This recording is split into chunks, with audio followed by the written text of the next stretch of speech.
Hi hello guys, welcome back to my channel. இன்றைக்கி நம்ம சேனலில் ரொம்பவே டேஸ்டியான மில்க் கேக் எப்படி செய்கிறதுன்னு பார்க்கலாம். இந்த ஸ்வீட் ரெசிபி செய்கிறதுக்கு ரொம்ப கம்மியான பொருள் தான் தேவைப்படும். டேஸ்ட் வைஸ் இது ரொம்பவே நல்லாயிருக்கும். கண்டிப்பாக நீங்களும் இதை ட்ரை பண்ணி பாருங்கள். இப்போ வாங்க இதை எப்படி செய்கிறதுன்னு பார்க்கலாம். 1 லிட்டர் அளவுக்கு திக்கான பால் எடுத்து ஹீட் பண்ணிக்கோங்க. இந்த ஸ்வீட் செய்கிறதுக்கு பால் கெட்டியாக தான் இருக்கணும். நீங்கள் கெட்டியான பால் எடுத்தால் தான் ரெசிபி டேஸ்ட்டாக வரும். ஆஸ் யூஷுவல் நம்ம எல்லாருக்கும் தெரியும், பாலில் நிறைய கால்சியம் இருக்குது. இது போக வைட்டமின் டி அண்ட் ஏ இருக்குது. இதில் இருக்கிற vitamin and calcium bone and டீத்துக்கு ரொம்பவே நல்லது. அண்ட் பிளட் ப்ரெஷர் லெவல்ஸை மெயின்டைன் பண்ணும். பால் கொதி வந்த அப்புறமா நல்லா மிக்ஸ் பண்ணிகிட்டே இருங்க. நம்ம சேர்த்துருக்க பால் நல்லா வற்றி வரணும். இப்போ நம்ம 1 லிட்டர் பால் சேர்த்துருக்கோம். இது 1/4 லிட்டர் ஆகணும். ஸோ இது 1/4 லிட்டர் வர வரைக்கும் நல்லா மிக்ஸ் பண்ணிகிட்டே இருங்க. நம்ம கெட்டியான பால் சேர்த்துருக்கனால இது அடி பிடிக்க வாய்ப்பு இருக்குது. ஸோ நல்லா மிக்ஸ் பண்ணிகிட்டே இருங்க. இதில் ஒன் ஆஃப் த மெயின் ஸ்டெப்பே நம்ம மிக்ஸ் பண்ணிகிட்டே இருக்கிறது தான். இப்போ பார்த்தீங்கன்னா பால் கொஞ்சம் வற்ற ஆரம்பிச்சிருக்கு. நீங்கள் சைடில் இருக்கிற ஆடையெல்லாம் எடுத்து விட்டு நல்லா மிக்ஸ் பண்ணிகிட்டே இருங்க. மிக்ஸ் பண்ண போது ஸ்டவ் ஹை ஃப்ளேமில் வச்சுக்கோங்க. அப்புறம் மீடியம் ஃப்ளேம், லோ ஃப்ளேமில் மாற்றி வச்சு மிக்ஸ் பண்ணிகிட்டே இருங்க. பால் பொங்கி வர மாதிரி இருந்துச்சுன்னா லோ ஃப்ளேமில் வச்சுக்கோங்க. இல்லைனா ஹை ஃப்ளேமில் வச்சுட்டு நல்லா மிக்ஸ் பண்ணிகிட்டே இருங்க. இந்த ஸ்வீட் ரெசிபி செய்கிறதுக்கு மெயினாக பால் தான் தேவைப்படும். நீங்கள் கடையில் போய் வாங்கி சாப்பிட்றதுக்கு பதிலாக வீட்டிலேயே ஹெல்த்தியாக செஞ்சு சாப்பிட்லாம். நீங்கள் இது ஒரு 2 to 3 days ஃப்ரிட்ஜில் கூட வச்சு சாப்பிட்லாம். சைடில் இருக்கிற ஆடையெல்லாம் எடுத்து விட்டு நல்லா மிக்ஸ் பண்ணிக்கோங்க. இப்போ பார்த்தீங்கன்னா பால் இன்னும் நல்லா திக்காக ஆரம்பிச்சிருக்கு. இது நல்லா திக்காகி ஒரு 1/4 லிட்டர் அளவுக்கு வரணும். ஸோ இது நல்லா திக்காகிற வரைக்கும் கைவிடாமல் நல்லா மிக்ஸ் பண்ணிகிட்டே இருங்க.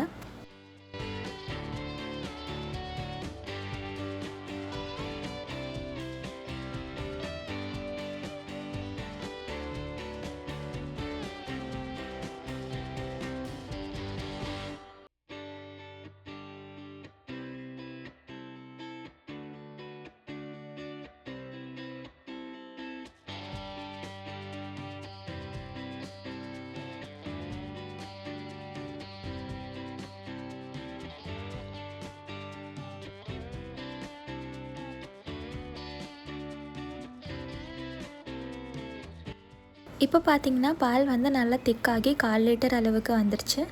இந்த ஸ்டேஜில் நம்ம வினீகர் இல்லைனா லெமன் ஆட் பண்ணணும். இந்த ஸ்டேஜில் ஒரு 2 டேபிள் ஸ்பூன் அளவுக்கு லெமன் ஜூஸ் ஆட் பண்ணிக்கோங்க. நம்ம லெமன் ஜூஸ் இல்லைனா வினீகர் ஆட் பண்ணிக்கலாம். வினீகர் சேர்க்குறதா இருந்தால் 2 டேபிள் ஸ்பூன் அளவுக்கு வினீகர் சேர்த்துக்கோங்க. நான் லெமன் ஜூஸ் ஆட் பண்ணலை, வினீகர் தான் சேர்த்துருக்கேன். நீங்கள் எது வேணாலும் யூஸ் பண்ணிக்கலாம். கடையிலலாம் அந்த ஸ்வீட் செய்யும்போது வினீகர் தான் சேர்ப்பாங்க. நம்ம வீட்டுக்கு செய்கிறனால லெமன் ஆட் பண்ணிக்கலாம். நம்ம வினீகர் ஆட் பண்ணியிருக்கனால இந்த மாதிரி திரியாக வரும். இந்த ஸ்டேஜில் ஸ்டவ்வை ஹை ஃப்ளேமில் வச்சுட்டு நல்லா மிக்ஸ் பண்ணிகிட்டே இருங்க. முடிஞ்ச அளவுக்கு நீங்கள் நான்ஸ்டிக் யூஸ் பண்ண பாருங்கள் இந்த ரெசிபிக்கு. ஏன்னா அடி பிடிக்காமல் இருக்கும். இதே நீங்கள் அலுமினியம் பாத்திரத்தில் செஞ்சிங்கன்னா ரொம்ப அடி பிடிக்கிற மாதிரி இருக்கும். இப்போ இந்த ஸ்டேஜில் கொஞ்சமாக ஏலக்காய் தூள் சேர்த்துட்டு நல்லா மிக்ஸ் பண்ணிக்கோங்க.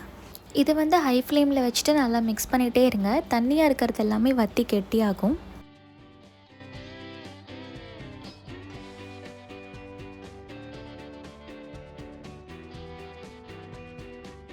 இப்போ ஒரு 1/4 கப் அளவுக்கு சர்க்கரை சேர்த்துக்கோங்க. நீங்கள் ஸ்வீட் அதிகமாக சாப்பிட்ற பர்சனாக இருந்தீங்கன்னா 1/2 கப் அளவுக்கு சேர்த்துக்கோங்க, கரெக்டாக இருக்கும். இப்போ இந்த சர்க்கரை சேர்த்துட்டு நல்லா மிக்ஸ் பண்ணிக்கோங்க. இதை நம்ம நல்லா மிக்ஸ் பண்ணிகிட்டே இருக்கணும். இது நல்லா திக்காகி வரும்.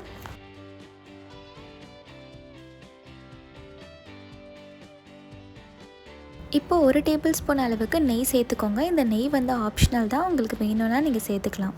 நீங்கள் நெய் சேர்க்காட்டி கூட ஸ்கிப் பண்ணிக்கலாம். ஏன்னா பால்லேருந்து கொஞ்சம் நெய் விட்டுருக்கும்.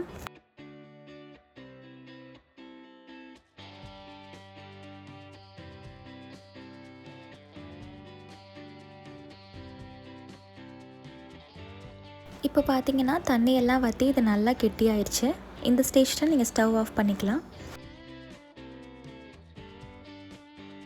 ஒரு பிளேட்டில் கொஞ்சமாக நெய் தடவிட்டு இந்த மாதிரி ஸ்ப்ரெட் பண்ணிக்கோங்க. இது நல்லா லெவல் பண்ணி ஸ்ப்ரெட் பண்ணிக்கோங்க. அப்போ தான் பீஸ் போட வரும். இது ஒரு 2 to 3 hours ஃப்ரிட்ஜில் வச்சா தான் செட் ஆகும். ஸோ ஒரு 2 to 3 hours ஃப்ரிட்ஜில் வச்சு செட் பண்ணிக்கோங்க. ஒரு 2 hours ஆயிருக்கு. இப்போ இதை நம்ம பீசஸாக கட் பண்ணிக்கலாம். இப்போ இதை கார்னிஷ் பண்ணிக்கலாம். நீங்கள் எந்த நட்ஸ் வேணாலும் யூஸ் பண்ணிக்கலாம். பிஸ்தா, பாதாம் எது வேணாலும் யூஸ் பண்ணிக்கலாம். நான் பாதாம் தான் யூஸ் பண்ணியிருக்கேன். அவ்வளோதான், ரொம்பவே டேஸ்டியான மில்க் கேக் ரெடி. உங்களுக்கு இந்த வீடியோ பிடிச்சிருந்தா லைக் பண்ணுங்கள், ஷேர் பண்ணுங்கள், சப்ஸ்கிரைப் பண்ணுங்கள்.